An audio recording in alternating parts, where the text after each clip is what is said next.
El día de hoy vamos a estar meditando en los versículos siguientes de donde nos quedamos la semana pasada. Vamos a ver Lucas 1, versículo 57 hasta el capítulo 2, versículo 7, y nos dice la Escritura: Cuando se le cumplió el tiempo, Elizabeth dio a luz un hijo. Sus vecinos y parientes se enteraron de que el Señor le había mostrado gran misericordia y compartieron su alegría. Ustedes recuerdan que María tenía en aquel tiempo una prima, una parienta llamada Elizabeth, una mujer mayor de la tercera edad que era estéril, y Dios le concedió a esta mujer, aunque era una mujer de edad avanzada y estéril, tener un hijo, a pesar de su esterilidad y a pesar de su edad avanzada. Porque como lo vimos la semana pasada, para Dios no hay nada imposible. Entonces, se cumplió el tiempo del alumbramiento de Elizabeth y dio a luz a un hijo, Juan. Así es que sus parientes, vecinos, se enteraron de este milagro y vinieron a compartir la alegría con la familia. Versículo 67. Entonces su padre, Zacarías, lleno del Espíritu Santo, profetizó: Bendito sea el Señor Dios de Israel, porque ha venido a redimir a su pueblo. ¿Qué es la redención? Redención es liberar o sacar a una persona de una situación gravosa o difícil. Es sacar a las personas de una deuda, de una esclavitud, a cambio de un pago. Normalmente quien hacía la redención era un pariente. Posiblemente ustedes se acuerdan del libro de Ruth. ¿Quién ha leído el libro de Ruth? Bueno, algunos han leído el libro de Ruth. Para los que no lo han leído, les platico en unos segundos. Hubo una mujer llamada Noemí, y en aquel tiempo en la tierra hubo hambre, hubo gran necesidad. Y esta mujer quedó viuda, y entonces por su gran necesidad tuvo que dejar su tierra, porque ella no tenía nada que comer. Pero el Señor Dios de Israel dijo que la tierra era de aquellos a quienes se les había dado por herencia, que esa tierra no se podía ni se debía regalar o vender, que tenía que permanecer en la familia. De tal manera que si una persona por alguna necesidad económica tenía que vender o empeñar, digamos así, su tierra, entonces podía después recuperarla. A ese proceso se le llama redención, podía redimir su tierra. De tal manera que Noemí, siendo viuda, tenía a una nuera llamada Ruth. Pero resulta que Ruth se queda igual que su suegra, viuda. Y entonces, de regreso a su tierra, conocen a un hombre generoso llamado Booz, y este hombre se entera de todas las cosas generosas que ha hecho Noemí por su nuera y por su familia, y entonces decide redimir a la familia, es decir, pagar el rescate para que ellas tuvieran de nuevo sus posesiones. Así es que Booz viene a ser un redentor, porque él paga esa deuda, libera de esa deuda a esta familia y les restituye sus posesiones. Eso es una redención, el pago de una deuda, el pago que libera a una persona de una deuda o una esclavitud. Así es que, regresando a nuestro pasaje de Lucas, Dice Zacarías: bendito sea el Señor Dios de Israel, porque ha venido ¿a qué? A redimir a su pueblo, a pagar su deuda, a liberarlo de esa esclavitud. Continúa diciendo: el Redentor vendrá de Sión. ¿Qué es Sión? Es el nombre que se le da a Jerusalén. Es el nombre sagrado de Jerusalén. La tierra, el lugar, la ciudad de Dios. ¿De dónde vendrá ese Redentor? De Jerusalén. Vendrá a todos los de Jacob que se arrepientan de su rebeldía, afirma el Señor. Algo importante: la redención, la salvación no viene para todos en general, sino específicamente para todos los que se arrepientan de su rebeldía. Algo importante para recibir esta redención es el arrepentimiento.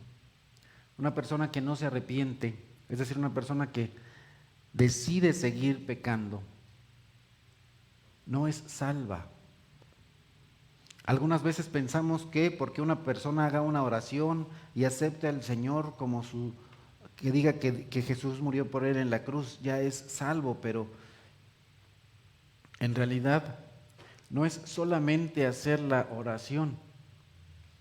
Y no es que la salvación sea por obras, sino que el resultado de la salvación, de la verdadera salvación, es el arrepentimiento y son las buenas obras.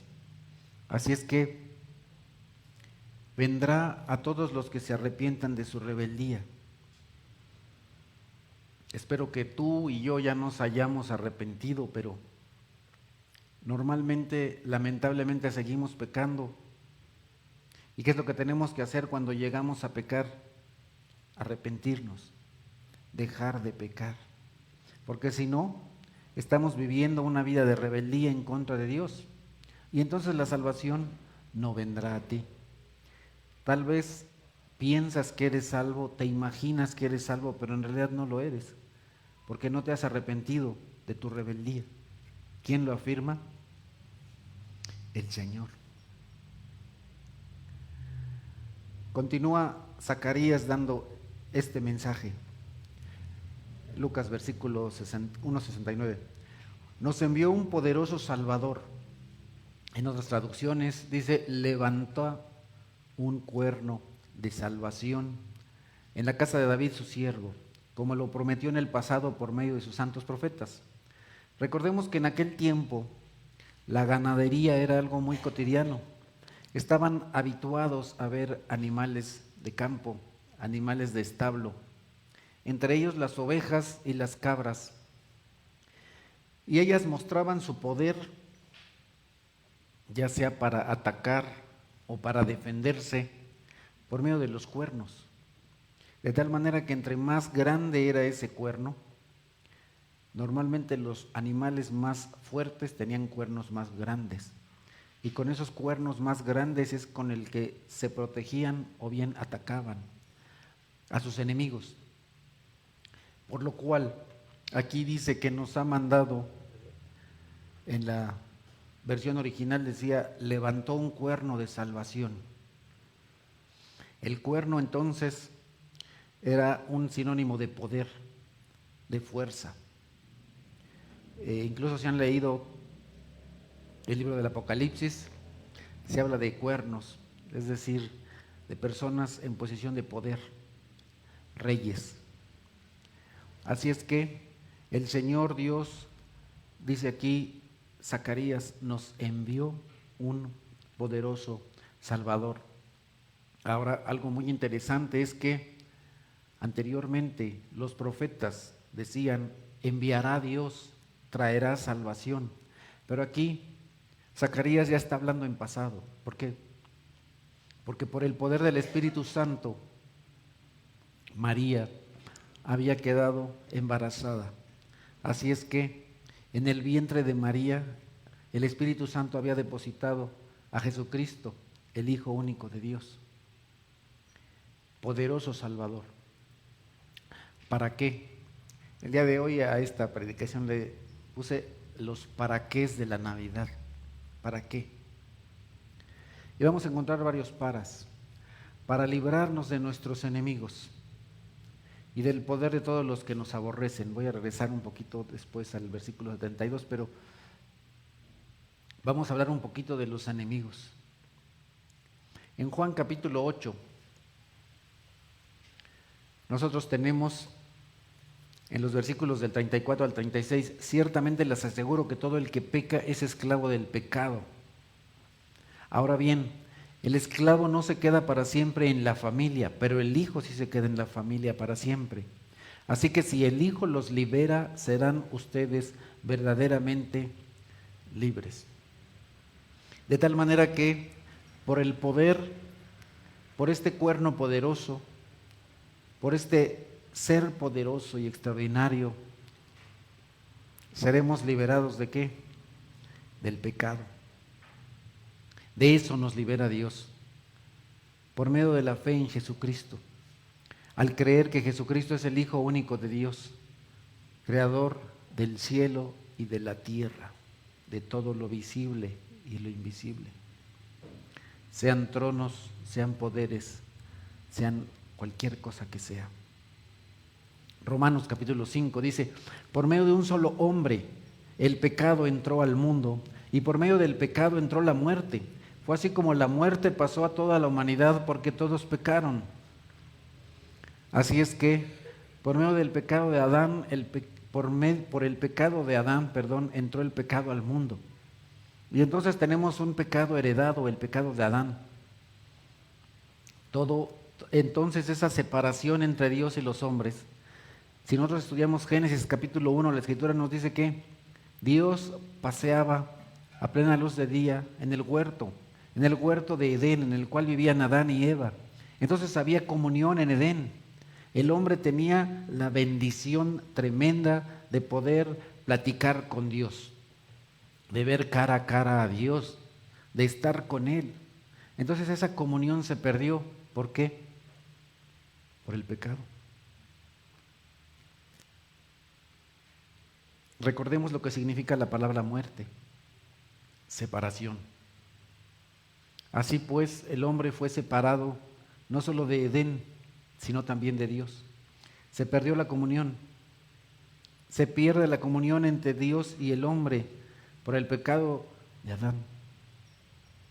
Y después, heredando esta maldición y este pecado, todos hemos pecado. Después en el mismo capítulo de Romanos, pero en el versículo 17, la Escritura nos dice, pues si por la transgresión de un solo hombre reinó la muerte, con mayor razón los que reciben en abundancia la gracia y el don de la justicia reinarán en la vida por medio de un solo hombre, Jesucristo. A través de Jesucristo recibimos no solamente gracia, sino gracia abundante. Gracia. Hay un canto que la verdad es que está muy maravilloso.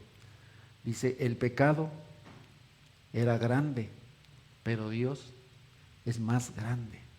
El pecado era fuerte, pero Cristo es más fuerte. Dios es más grande que tus pecados, más fuerte que tus pecados. Lo único que debemos hacer es creer de todo corazón, creer de manera sincera, honesta, auténtica, en que Jesucristo es el Rey de Reyes, Señor de Señores, Creador del cielo y de la tierra, que Él fue enviado para mostrar la gracia de Dios y el amor de Dios a todos aquellos que le reciban. Versículo 18. Por tanto, así como una sola transgresión causó la condenación de todos, también un solo acto de justicia produjo la justificación que da vida a todos. Así es que, como fuimos separados por el pecado de Adán, ahora tenemos comunión por la vida, muerte y resurrección de Jesucristo. Versículo 19, porque así como por la desobediencia de uno solo, muchos fueron constituidos pecadores, también por la obediencia de uno solo, muchos serán constituidos justos. Así es que si tú has aceptado a Jesucristo como tu único y suficiente Salvador, delante de Dios eres declarado justo, justificado. Pero si estás aquí y no has aceptado públicamente a Jesús como tu único y suficiente Salvador, piénsalo. Acepta la invitación de Dios, el llamado de Dios para aceptarlo como Señor, como Dios, como Salvador. Y entonces la justicia de Él vendrá sobre ti y serás justificado por su justicia y tendrás aquello a lo que le llamamos una justicia imputada, es decir, que tus pecados son puestos sobre Jesús y Jesús pone su justicia sobre ti y entonces tú eres declarado justo. Pero no solamente nos liberó del enemigo que es el pecado, también nos liberó de otro enemigo tremendo. Primera de Pedro capítulo 5 versículo 8. En estos recientes días hemos estado estudiando esta carta en semanas pasadas. Y dice Pedro, practiquen el dominio propio y manténganse alerta. Su enemigo el diablo ronda como león rugiente, buscando a quien devorar. ¿A qué otro enemigo vino a derrotar Jesucristo? Al diablo, la serpiente antigua, Satanás, el enemigo de Dios, el acusador. Hay alguien que nos acusa delante de Dios día y noche. Tenemos un acusador,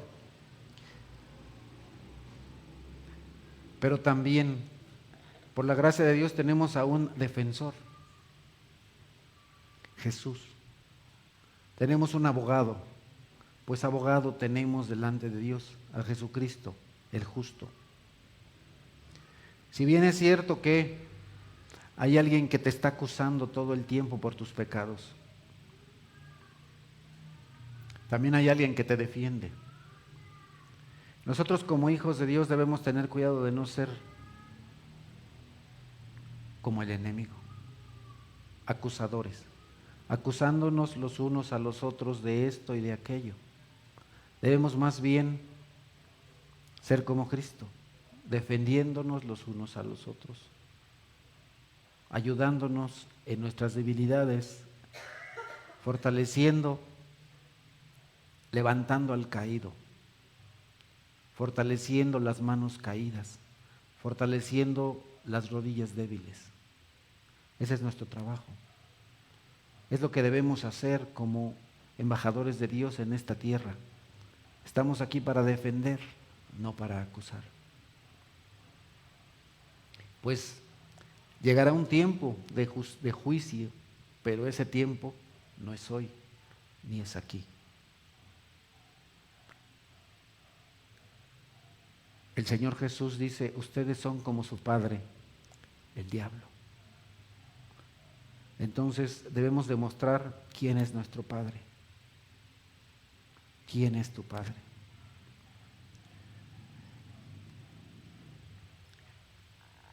Pero el enemigo de Dios no está solo. Apocalipsis capítulo 12 nos dice que cuando él pecó, arrastró con su cola a la tercera parte de los ángeles del cielo.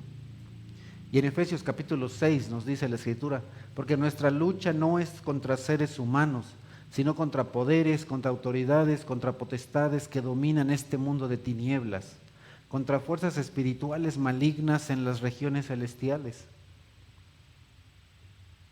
En realidad, cuando una persona te hace un mal, cuando una persona habla mal de ti, detrás de esa persona hay alguien, el enemigo de Dios, soplándole a la persona, diciéndole, acúsalo, habla mal de él, habla chismes, miéntele, róbale, golpéalo, pégale, ¿eh? Pégale, ponle el pie, haz lo que se equivoque, resalta sus errores. Hay poderes dominios malignos, de tinieblas. Nuestra lucha no es contra el vecino o la vecina o el que se sienta al lado o atrás o adelante. No es en contra del que vive a una calle o a dos.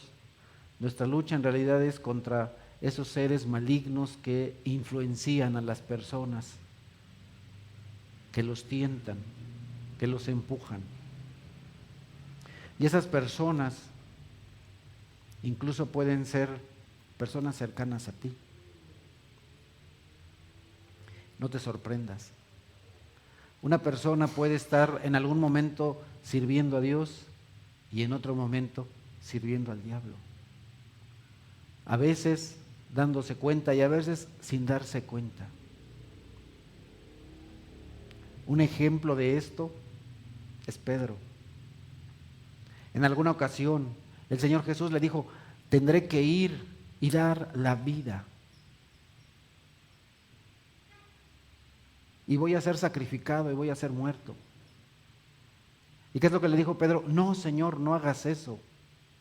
¿Y qué fue lo que le dijo el Señor Jesús? Apártate de mí.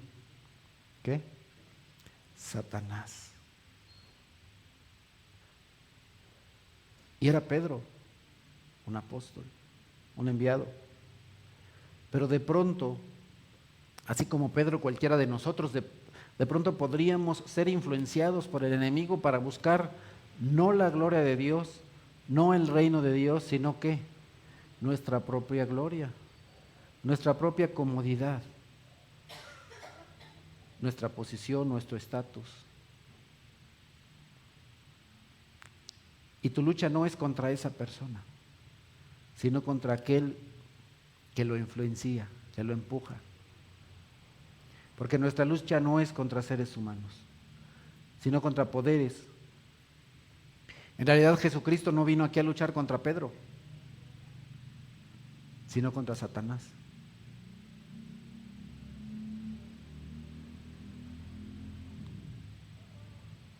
Y Cristo triunfó, porque Cristo es más grande.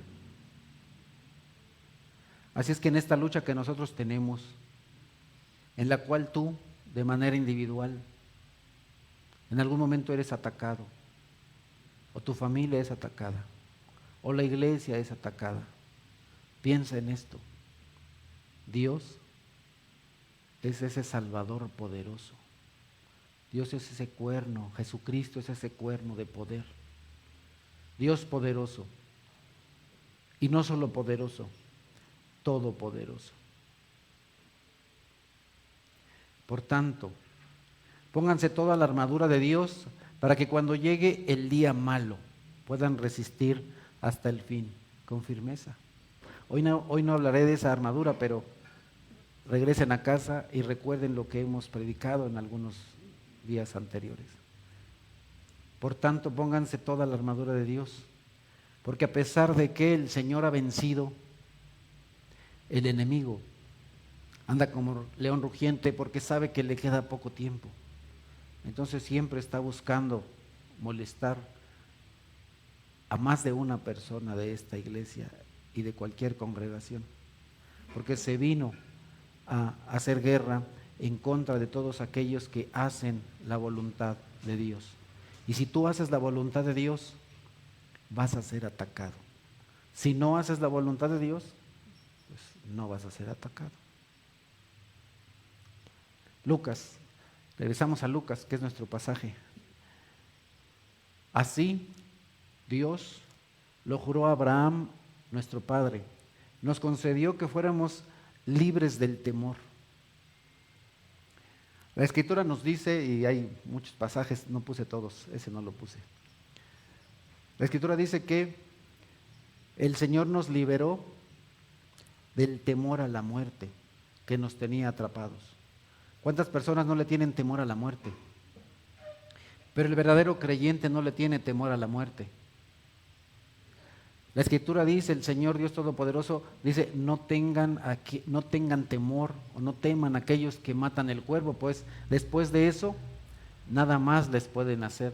Tengan temor más bien de aquel que puede mandar cuerpo y alma al infierno. Porque recordemos que, va a sonar raro para algunos, Dios está en el infierno. A veces se piensa incorrectamente que el infierno está gobernado por Satanás y eso es una mentira. Es una mentira de Satanás mismo. Porque el infierno es un lugar de castigo y el que gobierna en el infierno es Dios. Es el lugar en el cual será castigado el enemigo y será destruido. No solo el enemigo, sino el infierno mismo. Así es que no tengamos temor de los hombres, no tengamos temor ni siquiera del enemigo. El enemigo es más grande que nosotros, sí, pero Dios es muchísimo más grande, infinitamente más grande que el enemigo de Dios. Así es que nosotros debemos ser libres del temor a un incendio, a un terremoto, a un ladrón, del temor de una enfermedad, el temor a la muerte.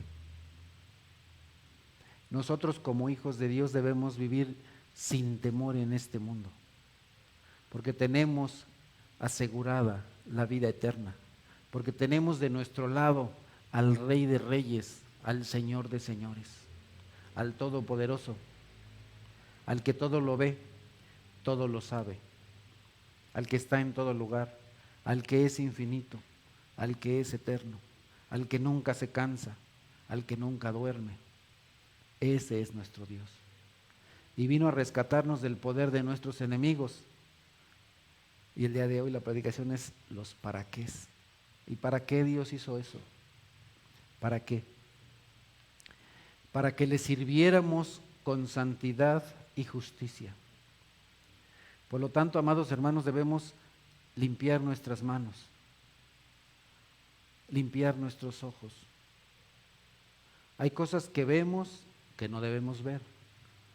Hay personas que vemos que no debemos ver. Hay palabras que decimos que no debemos decir. Hay cosas que tocamos que no debemos tocar. Hay lugares a los que vamos que debemos dejar de ir. Hay cosas que escuchamos que debemos dejar de escuchar. Como esas palabras que te dicen esto o aquello y tú debes decir, apártate de mí, Satanás.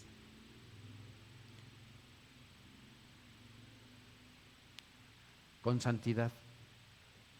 Y no solo con santidad, con manos limpias, con un corazón puro, sino también con justicia. Debemos servir de una manera justa y correcta, viviendo en su presencia todos nuestros días. Para eso nos salvó Dios, para servirle. Dice la Escritura en Romanos 6, cuando ustedes eran esclavos del pecado, estaban libres del dominio de la justicia. ¿Qué fruto cosechaban entonces? Cosas que ahora los avergüenzan y que conducen a la muerte. Todas aquellas cosas que hacíamos antes de conocer a Dios, el único fruto que tenían era la muerte.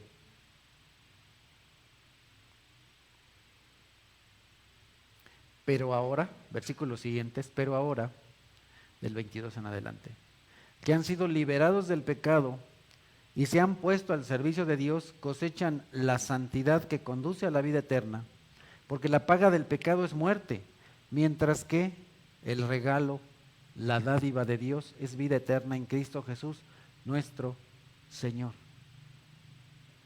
Somos hechos libres del pecado para servir ahora a Dios y debemos cosechar santidad. Para cosechar santidad debemos ¿qué? Sembrar santidad. Porque recuerda que la cosecha, el fruto, va de acuerdo a la que tú siembras. Tú siembras odio, cosechas odio. Siembras maldad, cosechas maldad. Siembras mentiras, cosechas mentiras. Siembras malos negocios, cosechas malos resultados. Todo lo que tú siembras, eso cosechas. Pero si tú siembras amor, cosechas amor. Siembras generosidad, recibes en abundancia. Según lo que siembras, es lo que cosechas. debemos sembrar de acuerdo a lo que queramos cosechar. Regresando a Lucas, dice Zacarías respecto de su hijo: y tú, hijo mío, es decir, Juan, serás llamado profeta del Altísimo, porque irás delante del Señor para prepararle el camino. Darás a conocer a su pueblo la salvación mediante el perdón de sus pecados, gracias a la entrañable misericordia de nuestro Dios. Recientemente por ahí les invitamos a un concierto gratuito, ¿verdad? Y normalmente, dependiendo de quién se presenta, pues de quién va a asistir o quién es la persona principal, pues es el presentador. Entre más importante es el invitado o el cantante o el artista o lo que sea, pues lleva normalmente a un presentador más especial. Y en este caso, el Señor Jesús dijo respecto de Juan que no ha habido hombre como Juan en la tierra, porque se necesitaba a alguien muy especial para presentar a alguien mucho más especial. Así que Juan preparó el camino del Señor. ¿Y cómo preparó el camino? Gritando, ni siquiera murmurando, ni hablando al oído, sino gritando con voz fuerte y clara: arrepiéntanse, porque el reino de los cielos se ha acercado. Arrepiéntanse, generación de víboras, arrepiéntanse. De esa manera que preparó al pueblo. Algunas personas, cuando les dices que son pecadoras, se ofenden.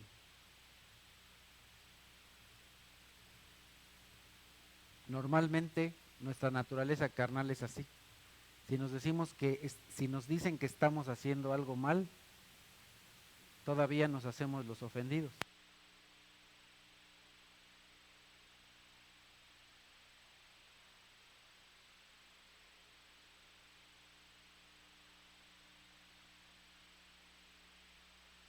Sí, es parte de nuestra naturaleza. Normalmente nos enojamos, nos sentimos mal. La carta a los Hebreos dice en el capítulo 12 que cuando nos reprenden, cuando nos llaman la atención por algo que estamos haciendo mal, no nos gusta, sino más bien nos da vergüenza. Pero continúa diciendo: pero aquellos que son ejercitados en la disciplina dan después de tiempo una cosecha de justicia, es decir, se vuelven personas justas. Por lo tanto, no te sientas mal cuando eres reprendido por el Señor, porque te está tomando como hijo. Así, Juan preparó el camino. ¿El camino de quién? De Jesús. Continuamos la segunda parte del versículo 78. Así nos visitará desde el cielo el sol naciente les dije que el día de hoy vamos a ver paras. ¿Para qué más? ¿Para qué más la Navidad? ¿Para qué Jesús se encarnó? Para dar luz a los que viven en tinieblas, en la más terrible oscuridad. Buenas traducciones: en sombra de muerte. El Señor ha venido a alumbrarte a ti y a mí, que vivíamos en la oscuridad, en el pecado, en la maldad, haciendo cosas detestables, algunas de ellas todavía, desafortunadamente, llegamos a caer en ellas, pero a Dios gracias que tenemos la victoria en Cristo Jesús. Y sí es cierto, a veces llegamos a caer en pecado, pero no practicamos el pecado, no vivimos en pecado. Así es que el Señor Dios Padre envió a Jesús para darnos luz, para traer su luz, para mostrarnos nuestras obras que eran de tinieblas, nuestras obras que nos llevaban a la muerte, para trasladarnos del reino de las tinieblas al reino de su Hijo amado Cristo Jesús, al reino de la luz. ¿Para qué más? Para guiar nuestros pasos. Esta iglesia se llama Sendero de Vida. Precisamente por eso, porque nosotros debemos seguir, ustedes deben seguir, no mis pasos, porque yo soy un hombre pecador. Ustedes deben seguir los pasos de Jesús, el ejemplo de Cristo. Y Jesús vino para guiar nuestros pasos, para mostrarnos el camino de la paz. Algo que es importante y a lo que Jesús nos anima es a ser pacificadores, buscar la paz. Dice el Señor Jesús, busquen la paz y síganla. Debemos buscar estar en paz. A través del apóstol Pablo dice el Señor, en tanto esté en su mano, estén en paz con todos. Por supuesto que hay cosas que no están en mi mano. Yo hago las cosas que están en mi mano para que estén en paz, para estar en paz. Tú también debes procurar todo lo que esté en tu mano, hacerlo para que estés en paz. Recuerda que normalmente para pelear se necesitan 2 o más. No seas parte de la guerra, sino más bien de la paz.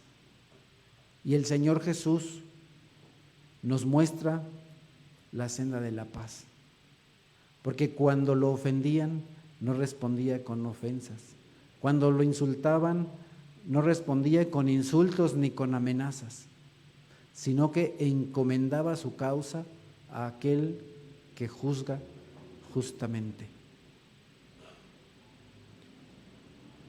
Él para eso vino, Jesús para eso se encarnó, para guiar nuestros pasos por ese camino. Juan capítulo 1 dice, el que era la luz ya estaba en el mundo y fue creado por medio de él. El mundo fue creado por medio de él, pero el mundo no lo reconoció. Vino a lo que era suyo, pero los suyos no le recibieron. Vino a este mundo de tinieblas. Más, versículo 3, versículo 12 y 13, algo hermoso. Más, ¿a cuántos le recibieron? A los que creen en su nombre, les dio el derecho de ser hijos de Dios. Y si tú ya lo recibiste, si tú crees en su nombre, si tú crees que Jesús es Dios Salvador, si tú crees que Él te puede salvar de tus pecados, porque te reconoces como una persona pecadora, quebrada, miserable, entonces Él te da el derecho de ser llamado hijo de Dios. Estos no nacen de la sangre, ni por deseos naturales, ni por voluntad humana, sino que nacen de Dios. Para eso vino Jesús al mundo, para dar vida a los que estaban muertos, para sacar de las tinieblas a aquellos que estaban en oscuridad y trasladarnos al reino de la luz. Continuamos en Lucas, que es nuestro texto de hoy, capítulo 2. Por aquellos días Augusto César decretó que se levantara un censo en todo el imperio romano. Ese primer censo se efectuó cuando Cirenio gobernaba en Siria. Así que iban todos a inscribirse, cada cual a su propio pueblo. También, versículo siguiente, también José, que era descendiente del rey David, subió de Nazaret, ciudad de Galilea, a Judea. Fue a Belén, la ciudad de David, junto con María, su esposa, que estaba comprometida para casarse con él. Ella, versículo 5, ella se encontraba encinta y mientras estaba allí se le cumplió el tiempo, así que dio a luz a su hijo primogénito. Y si ustedes pueden observar, tengo resaltada, atentos ahí en la cabina, tengo resaltada una frase. Así que dio a luz a su hijo, ¿qué dice ahí? Unigénito. No dice unigénito, ¿verdad? Si la Escritura dice primogénito, si hubiera dicho unigénito, eso querría decir que María hubiera sido madre solo de Jesús. Pero si dice primogénito es porque tuvo otros hijos. María tuvo varios hijos, sus nombres están en la Biblia. Así que dio a luz a su hijo primogénito. Lo envolvió en pañales y lo acostó en un pesebre porque no había lugar para ellos en la posada. Y así nació él, para cumplir varios propósitos, los cuales tenemos aquí, pero los vamos a repetir. Jesús fue enviado para ser el poderoso Salvador, versículo 69. Versículo 71. Jesús fue enviado, la Navidad fue o es para librarnos de nuestros enemigos. Versículo 72, para mostrar misericordia. Y luego, versículo 73, para librarnos del temor. Versículo 75, para servirlo con santidad y justicia.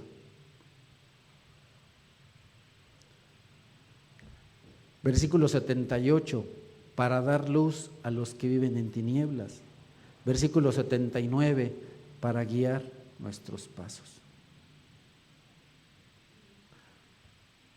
Para eso se encarnó Jesús.